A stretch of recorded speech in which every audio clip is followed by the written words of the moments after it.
சிம்பிளிபிகேஷன்ல அடுத்த சம் பார்க்கலாம். இந்த சம் ப்ரீவியஸா எஸ்எஸ்சி எக்ஸாம்ல கேட்டிருக்காங்க.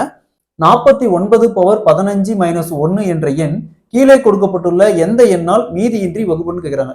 அதாவது இந்த 49 பவர் 15 மைனஸ் 1 கீழே கொடுத்துருக்கிற ஆப்ஷன்ல கொடுத்துருக்கிற 4 வேல்யூல ஏதோ ஒரு வேல்யூல வைக்கும்போது மீதி 0 வரணும். ஸோ அதை எந்த வேல்யூன்னு கேட்டிருக்காங்க. ஸோ இங்க 49 பவர்ல 15 இருக்குது, மைனஸ் 1 இருக்கு. ஸோ இங்க 49க்கு மேல பவர்ல 15 இருக்குது. ஸோ அதே 15 அந்த 1க்கு மேலேயும் அதே 15 போட்டுக்கலாம். ஏன்னா 1க்கு மேல பவர்ல என்ன வேல்யூ இருந்தாலும் சரி அது ஈக்குவல் டு 1 தான். நெக்ஸ்ட் இங்க பாருங்க, இங்க பவர்ல ஆட் நம்பர் 1 3 5 7 இந்த மாதிரி பாத்தீங்கன்னா ஆட் நம்பரா இருந்துச்சுன்னா அதை விட்டுருங்க. நெக்ஸ்ட் இங்க 49 மைனஸ் 1 ஈக்குவல் டு 48.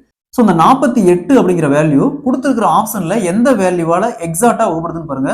46ஆலையும் வகுப்படாது, 14ஆல வகுப்படாது, 8ஆல வகுப்படும். 8ஆல வகுத்துமா 6 8 48 மீதி 0 வருது. ஸோ 50ஆலையும் வகுப்படாது. ஸோ அப்போ இந்த 49 பவர் 15 மைனஸ் 1 டோட்டலா அதாவது 49 15 டைம் பெருக்கி அதுல இருந்து 1 மைனஸ் பண்ணி 8ஆல வகுக்கும் போதும் மீதி 0 தான் வரும். ஸோ அப்போ ஆப்ஸ் த கரெக்ட் ஆன்சர். இதே மாதிரி இந்த சம் பாருங்க. 27 பவர் 17 மைனஸ் 1 என்ற எண் கீழே கொடுக்கப்பட்டுள்ள எந்த எண்ணால் மீதி இன்றி வகுப்புன்னு கேட்கறாங்க. இதே மாதிரி தான் இந்த சம்ம சால்வ் பண்ணிக்கிற ஆன்சரை கமெண்ட்ல போடுங்க.